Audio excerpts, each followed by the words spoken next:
My name is Andrew Shaver, and I am a coach and teacher at Overland High School in Aurora, Colorado. I'm here today to talk to you about the quality of character and my most important quality I think you can have, which is excellence. All right. So excellence is something that we can apply to all aspects of our life. Everybody that is involved in anything can strive to be excellent at that thing. Um, when we when we talk about excellence, a lot of things comes to mind. First off, is just what is excellence? We can think about excellence in the business world, in sports, in Hollywood, but really it applies to all aspects of our life. And being excellent can mean, or exuding excellence can mean different things to different people. And it all kind of depends on a self sort of conversation you need to have on what's important to you. All right. So, as we talk about what is excellence, it's very tough to say what is excellence in a working definition. I believe it's a lot easier to see excellence. A lot of the times you hear sportscasters talk about, oh, well, he just exudes excellence, that he's the definition of excellence. It's very hard to say, but it's one of those things that you kind of know when you see it. It's very apparent when you see it that somebody is the definition of excellence. All right. So, one of the things about excellence that can be stated is it's the quality of being outstanding or extremely good. And if we think about that, that could go in every aspect of your life. It can go through, sports, your family, your faith. And as we go through the presentation, we will kind of hit on some of those areas. All right. I don't want you to get excellence confused with perfection, which we will also go into here in just a little bit. So, in just a little bit, we'll be right now. In excellence, the nice thing is anybody can be excellent at whatever they're doing. I coach or I referee our unified sports basketball, and it is my favorite job that I have at the school. And both the partners and the special education children that play, I really feel that they are the definition of excellence. I really do. They come in and they work hard. They have practices just like any other sports team, and they really strive to be the best at what they're doing. And you can really see when excellence pays off in their faces. When they have practiced so hard just to make one basket and they finally get that shot go in. And that is the definition of excellence to me. Also, I want to understand that perfection is not excellence. Nobody can be perfect. That is an unobtainable goal to me. I know in the movie Remember the Titans, they talk about the pursuit of perfection. And I do get that. I understand the saying behind that. However, nobody's perfect. And to set a goal that is unobtainable is a very tough thing for athletes, especially young athletes, to understand. So we don't really preach perfection. We preach excellence. All right. And that the difference is you don't have to be perfect to be excellent. You can make mistakes and still consider yourself to have the character of excellence. All right. As we give some examples of some people that have excellence in our society, you have guys like Bill Gates and Rupert Murdoch who have been great in the business world. I'll throw in Mark Zuckerberg. They've been excellent in what their area of the business is. Also, Oprah Winfrey. She has exuded excellence her entire long career. Now, the thing that these four people also have in common is they're just not excellent in one area. Yes, they are amazing business people and they're very successful in business. However, they also apply their same level of character for excellence to their philanthropy work. They all donate and work so hard all over the world to make everybody's life in this country and countries around the world better. Now, as we move into the more sports side of it, some of my idols that I have always kind of tried to follow and model my life after are guys like Jim Brown, who has been amazing in civil rights and the African American community, helping building those. Walter Payton, who is my favorite, most idolized athlete behind the gentleman that's coming up. I just love the way he played. It really speaks a lot to having the NFL name the player of the man of the year after Walter Payton. That should kind of sum up what kind of man he was, both on and off the field.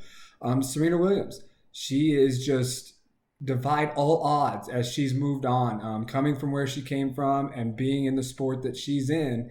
She has shown that if you exude extra excellence, you can be successful. Also, two of the greatest players of all time in their respective sports, Michael Jordan and Tom Brady, they just have shown they've never been like Michael Jordan was never the top rated high school athlete. Tom Brady was overlooked by NFL teams over and over again, getting drafted in the 6th, 7th round. So having those guys to look forward, to look up to, and to try and pattern my life after, and is what I stress to my athletes. Now we get to one of the more examples that is closer to my heart. I grew up idolizing Emmitt Smith. I wore his number. I really felt like he was somebody that I would want to be. Now, as a young man, I knew he wasn't getting in trouble off the field or anything like that, but I didn't know the work he was also doing off the field. And now as an older man, this is somebody that I still point out to my young athletes and say, hey, look how this guy carried himself. He's a great example of how you can get what you want with never being the top athlete, never being a prized recruit, never being the biggest or the fastest. That's one of Emmitt's favorite quotes, is that he was never the biggest or the fastest, but he learned how to work hard and outsmart some of his opponents. The next guy I'd like to bring up is LeBron James.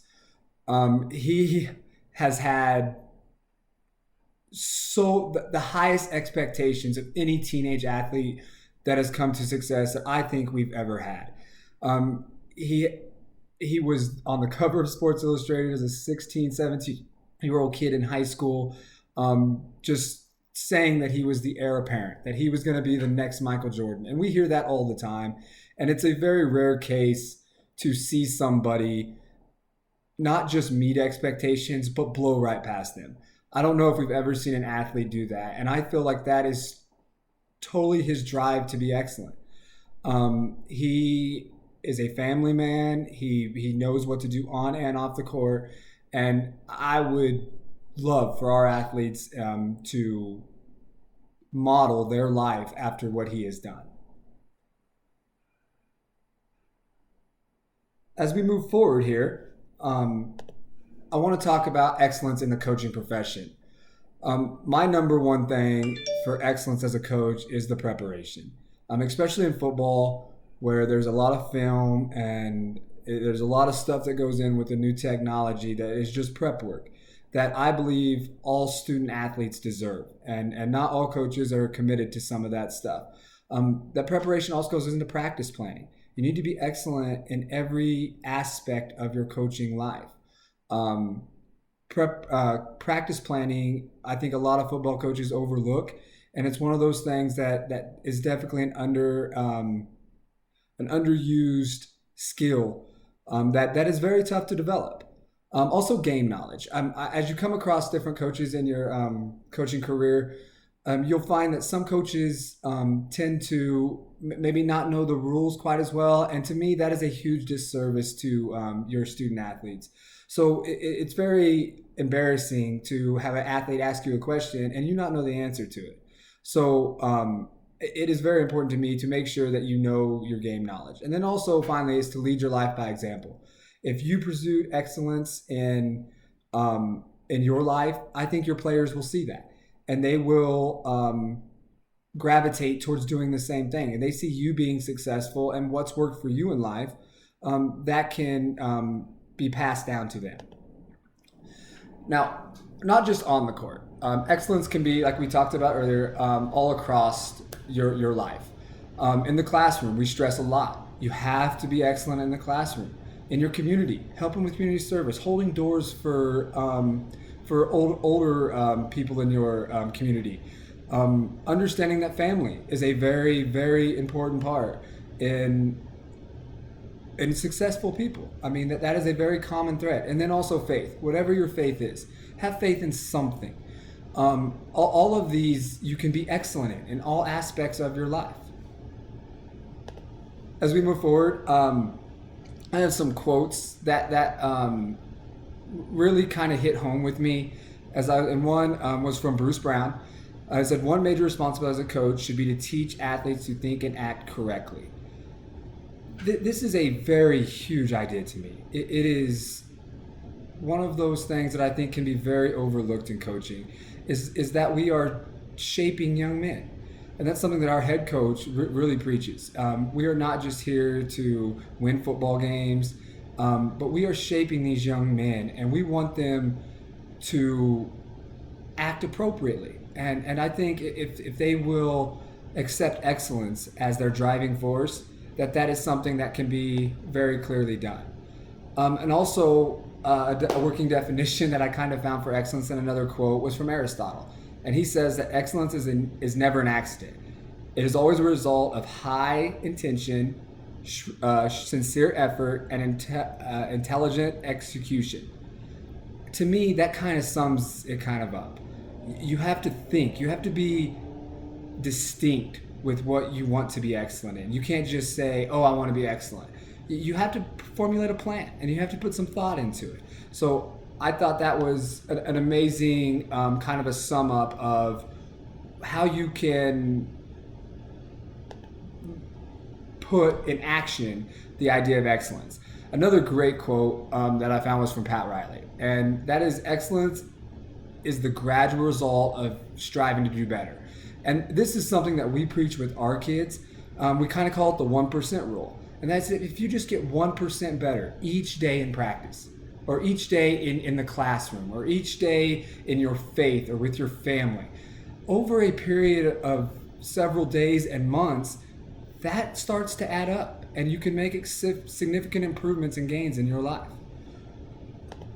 So in conclusion, excellence is a way that I try to live my life through.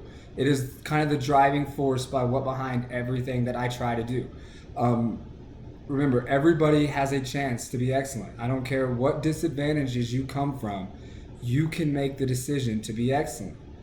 And then apply that to all areas of your life.